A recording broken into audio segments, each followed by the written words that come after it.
नमस्कार दोस्तों, आज डेट है 22 मई और हम द हिंदू का सेकंड एडिटोरियल फिटफुल अप्रोच को डिस्कस करेंगे।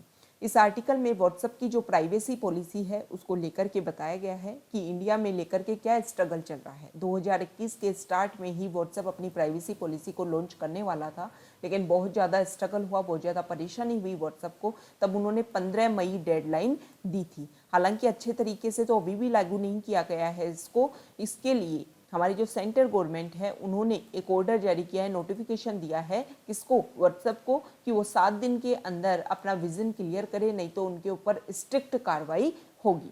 इस आर्टिकल में ये भी बोला गया है कि इंडिया बार बार ये मुद्दा उठाता है कि जो व्हाट्सएप है वो यूरोपियन कंट्रीज़ की तुलना में इंडिया के जो प्राइवेसी डाटा है उनको कम सिक्योर करता है। लेकिन इस आर्टिकल में ये भी तर्क दिया गया है उसके रिलेटेड कि वहाँ पर तो खुद जो कंट्रीज़ हैं वो GDPR एक लॉ है, उसके तहत वहाँ की जो प्राइवेसी है, लोगों के जो डाटा है उनको सिक्योर किया जाता है। इंडिया में ऐसा कोई लॉ ही नहीं है। तो आप प्राइवेसी पॉलिसी, व्हाट्सएप की जो प्राइवेसी पॉलिसी है उसको ब्लेम करने के बजाय खुद के ऊपर वर्क कीजिए। आप यहाँ पर अपनी अच्छी एक जो लॉ है प्राइवेसी से रिलेटेड, डाटा से रिलेटेड, वो बनाइए और तब जा करके आप व्हाट्सएप की प्राइवेसी पॉलिसी का विरोध कीजिए। फिटफुल अप्रोच, फिटफुल मतलब होता है अनियमित, अप्रोच तरीका। India must have data protection laws in place before acting against WhatsApp. India को व्हाट्सएप के खिलाफ काम करने के बजाय, व्हाट्सएप के खिलाफ कोई भी तर्क देने के बजाय इंडिया को अपने खुद के लिए डाटा प्रोटेक्शन लॉज के लिए काम करना चाहिए। The centre recent notice to messaging service provider WhatsApp to withdraw its updated privacy policy is an avoidable मतलब होता है किसी चीज़ को आप टाल सकते हो, टालने योग्य, इंटरवेंशन, हस्तक्षेप, into what is a legitimate वैध बिजनेस डिसीजन। क्या बोला जा रहा है, सेंट्रल गवर्नमेंट ने हाल फिलहाल में व्हाट्सएप के द्वारा जो प्राइवेसी पॉलिसी लागू की गई, अपडेटेड जो प्राइवेसी पॉलिसी है उसको विड्रॉ करने के लिए बोला गया। ये जो व्हाट्सएप है वो एक मैसेजिंग सर्विसेज प्रोवाइडर है और इस तरीके का जब इंडिया नोटिस दे रहा है तो क्या एक लेजिटिमेट बिजनेस डिसीजन में ये एक टालने योग्य हस्तक्षेप है? मतलब क्या इसको टाला जा सकता है? क्या ऐसा नहीं होना चाहिए था? सेंटर हो सकता था कि बिना नोटिस दिए भी काम हो सकता था, प्राइवेसी पॉलिसी को लेकर के इतना इश्यू नहीं होता। क्या इसके अल्टरनेट में कुछ काम हो सकता था क्या? WhatsApp early this year, WhatsApp इस साल के शुरुआत में ही updated its privacy policy, WhatsApp ने अपनी प्राइवेसी पॉलिसी को अपडेट किया था। अकॉर्डिंग टू विच, इस अपडेटेड प्राइवेसी पॉलिसी के अनुसार users would no longer be able to stop the app from sharing data. मतलब जो यूजर्स हैं वो अपने डाटा को शेयर करने से नहीं रोक पाएंगे व्हाट्सएप को, जैसे कि such as location and number, अपनी लोकेशन को और जो उसके नंबर सेव है कॉन्टैक्ट्स में उनको शेयर करने से नहीं रोक पाएंगे व्हाट्सएप को यूजर्स। ये नई प्राइवेसी पॉलिसी की बात की जा रही है। With its parents Facebook unless they delete their account together.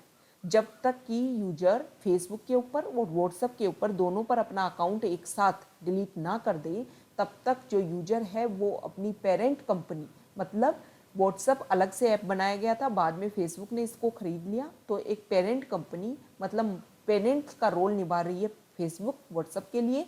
तो व्हाट्सएप के साथ व्हाट्सएप के जो डाटा हैं उनको आप शेयर करने से नहीं रोक पाओगे। व्हाट्सएप इनिशियली प्रपोज्ड ए February 8 deadline.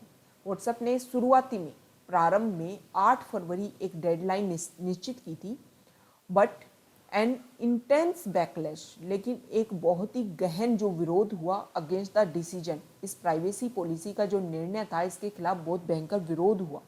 Triggering N exodus मतलब होता है एक भीड़ में, ए मास डिपार्चर ऑफ पीपल मतलब बहुत सारे लोग एक साथ आकर के उन्होंने विरोध किया of it users to rival मतलब विरोधी platforms such as signal forced WhatsApp to push the update to May 15।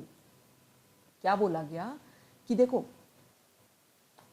जो व्हाट्सएप है उसने शुरुआत में 8 फरवरी अपनी डेडलाइन दी थी, लेकिन बहुत ज़्यादा गहन विरोध हुआ उनकी डेडलाइन का और बहुत सारी संख्या में जो लोग हैं उसका विरोध करने लग गए और जो यूजर्स हैं वो व्हाट्सएप के जो विरोधी प्लेटफॉर्म जैसे कि सिग्नल उसको यूज करने लगे, मतलब उसकी तरफ यूजर्स की संख्या बढ़ने लगी। तब जाकर के व्हाट्सएप को अपनी डेडलाइन, अपनी जो न्यू अपडेटेड प्राइवेसी पॉलिसी है उसको पुश करना पड़ा 15 मई तक। Eventually, it decided not to enforce this as well, preferring to, as a spokesperson, told this newspaper, follow up with reminders to follow to people over the next several weeks. अभी भी जो WhatsApp है उसने इसको ढंग से लागू नहीं किया है, not to enforce this as well, इतने अच्छे से इन्फोर्स नहीं किया है जितने अच्छे से व्हाट्सएप इसको इन्फोर्स करना चाहता था नई प्राइवेसी पॉलिसी को। और न्यूज़पेपर को एक प्रवक्ता ने बोला है कि जो पीपल हैं उनको आगे आने वाले सप्ताह, मतलब कई सप्ताह तक एज ए रिमाइंडर के रूप में फॉलोअप दिया जाएगा कि आप अपडेटेड कर लो। ऐसे नहीं है कि सीधा लागू कर दिया जाएगा, उनको पहले रिमाइंडर के रूप में दिखाया जाएगा कि आप अपनी व्हाट्सएप को अपडेट कर लो, नई प्राइवेसी पॉलिसी को एक्सेप्ट करो। तो एकदम से लागू नहीं किया गया है 15 मई को भी नई प्राइवेसी पॉलिसी को, उसको भी एक प्रोसीजर के तहत अप्लाई किया जाएगा। WhatsApp has over 2 billion users in the world. WhatsApp पूरे वर्ल्ड में, पूरे व्हाट्सएप के 2 बिलियन यूजर्स हैं, about half a billion of whom are in India, और इन 2 बिलियन यूजर्स में जो आधे हैं वो इंडिया में हैं, and who use it for free, और ये जो हैं वो उसको फ्री यूज़ करते हैं व्हाट्सएप को। It's privacy updates are designed to make the business interaction that take place on its platform easier while also personalizing ads on Facebook। ये जो नई प्राइवेसी पॉलिसी है ना, इसको इस तरीके से अपडेट किया गया है कि जो बिजनेस इंटरेक्शन होते हैं, जो बिजनेस अकाउंट होते हैं व्हाट्सएप के ऊपर, उनके ऊपर उनकी जो सिक्योरिटी है, उनके जो डाटा है, उनको शेयर किया जा सकता है।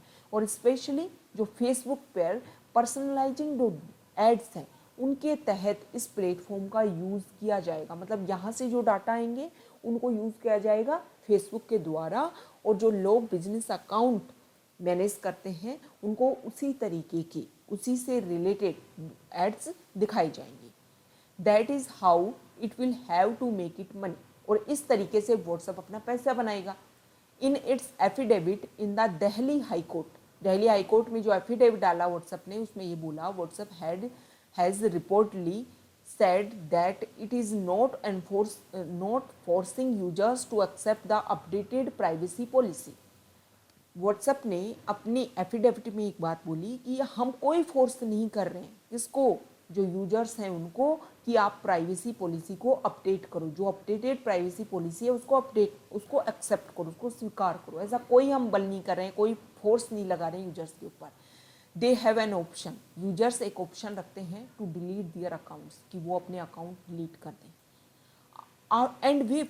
And if WhatsApp is ready to take the risk of users abandoning it, और यदि जब WhatsApp ही तैयार है कि उसके जो यूजर्स हैं वो उसको छोड़ सकते हैं, जब वो ये रिस्क लेने के लिए तैयार है, why should the government intervene in the process, तो गवर्नमेंट इस प्रोसेस के अंदर हस्तक्षेप क्यों कर रही है। The ministry of electronics and IT, METI जिसको बोलते हैं, has sought a response from WhatsApp within 7 days। Ministry of electronics and IT ने जो व्हाट्सएप है उसको एक नोटिस जारी किया है और बोला है कि 7 दिन में अपना रिस्पॉन्स दो। तो देखो, जब व्हाट्सएप रिस्क लेने के लिए तैयार है तो इस तरीके का इंटरवेन नहीं करना चाहिए। इन डूइंग सो, ऐसा करने में METI has made a charge that WhatsApp has discriminated against it's Indian users. क्या आरोप लगा है? ये आरोप लगा है METI के द्वारा व्हाट्सएप के ऊपर ये आरोप लगाया गया है कि जो व्हाट्सएप है वो इंडियन यूजर्स के खिलाफ में डिस्क्रिमिनेट करता है, भेदभाव रखता है। Its letter to WhatsApp reportedly states that given that Indians depend on its communicate, it is not just problematic but also irresponsible for WhatsApp to leverage मतलब होता है to maximum advantage this position to impose unfair terms and condition on Indian users, particularly those that discriminate against Indian users vis-a-vis users in Europe। क्या बोला गया है यहाँ देखो, it's letter, WhatsApp को जो लेटर लिखा है उसमें ये बातें सारी बोली गई हैं कि आप इंडिया जो है, जो इंडियंस हैं वो अब कम्युनिकेट के लिए किसके ऊपर डिपेंड हो गई, व्हाट्सएप के ऊपर। और ये आप जो चीज़ कर रहे हो ना, व्हाट्सएप जो काम कर रहा है ये प्रॉब्लमेटिक ही नहीं है, इर्रिस्पॉन्सिबल भी है। व्हाट्सएप को जो मैक्सिमम एडवांटेज दिया गया किसके द्वारा, इंडियंस के द्वारा। और अब आप अनफेयर टर्म्स एंड कंडीशंस लगा रहे हो इंडियन यूजर्स के ऊपर, और एक तरीके से विशेष रूप से यूरोपियन जो आपके यूजर्स हैं उनके कंपैरिजन में आप इंडियन यूजर्स के साथ में भेदभाव भी करते हो। ये आरोप लगाए गए हैं लेटर में, किसके खिलाफ, व्हाट्सएप के खिलाफ। First, it can be argued that there are enough alternatives to WhatsApp in the market. पहली बार उन्होंने ये बोला कि मार्केट में और भी अल्टरनेटिव हैं व्हाट्सएप के, मतलब विकल्प हैं। बट मोर इम्पोर्टेंटली, लेकिन सबसे ज़्यादा महत्वपूर्ण बात ये है, it has to be pointed out that Europe citizens are protected by strong data laws that go by the name of general data protection regulation और GDPR। सबसे पहली बात यह है कि व्हाट्सएप के खिलाफ आपने आरोप लगाया कि व्हाट्सएप जो है वो डिस्क्रिमिनेट करता है यूरोपियन यूजर्स और इंडियन यूजर्स में। लेकिन ये भी बोला जाता है कि देखो, यूरोपियन जो कंट्रीज हैं, यूरोपियन जो सिटीजन्स हैं, उनके डाटा को प्रिजर्व किया जाता है GDPR, general data protection regulation के द्वारा। और हमारे इंडिया में where is the Indian equivalent of such laws. ऐसे जो लॉज जो यूरोप में है GDPR जैसे लॉज, वैसे इंडिया में कहाँ हैं, उसके समान लॉज कहाँ हैं इंडिया में। When will they be implemented, ऐसे लॉ इंडिया में कब लागू होंगे। दीज आर क्वेश्चंस, ये सवाल हैं that the government should answer, जिनकी सरकार को उत्तर देने चाहिए। These questions become even more pertinent because WhatsApp, pertinent का मतलब होता है उचित। ये जो सवाल किए जा रहे हैं ना, ये उचित हैं बिकॉज, क्योंकि WhatsApp has reportedly said in its affidavit that it is being singled out and that its policy is not different from those of private apps such as Google, BigBasket, Koo, as well as public apps such as Arogya Setu, Bheem, IRCTC and others. WhatsApp ने अपने affidavit में ये बात clear की है, इस बात के ऊपर पॉइंट आउट किया है कि हमारी जो प्राइवेसी पॉलिसी है वो प्राइवेट ऐप जैसे कि गूगल, बिग बास्केट, कू, इनसे अलग नहीं है। और इसके अलावा जो पब्लिक ऐप है जैसे आरोग्य सेतु हो गया, भीम, IRCTC हो गया और दूसरे जो ऐप हैं इनसे अलग नहीं है। सिंगल्ड आउट एक फ्रेज है जिसका मतलब होता है कि आपने इन सबको जो चुन रखा है ना, ये जो आपने टू चूज समवन, आप इनमें से किसी को भी चूज कर लो, इनसे अलग नहीं है हमारी पॉलिसी। ए फिटफुल अप्रोच, एक जो अनियमित अप्रोच है to issues concerning the user may do more harm to India's approach to data protection and freedom than anything else। ये इस तरीके की जो अनियमित अप्रोच अपनाई जा रही है इंडिया के द्वारा, ये जो अप्रोच है वो डाटा प्रोटेक्शन, फ्रीडम, इन सबको और ज़्यादा हानि पहुंचा सकती है। तो ये हमने डिस्कस किया व्हाट्सएप की नई प्राइवेसी पॉलिसी को लेकर के। Okay, thank you.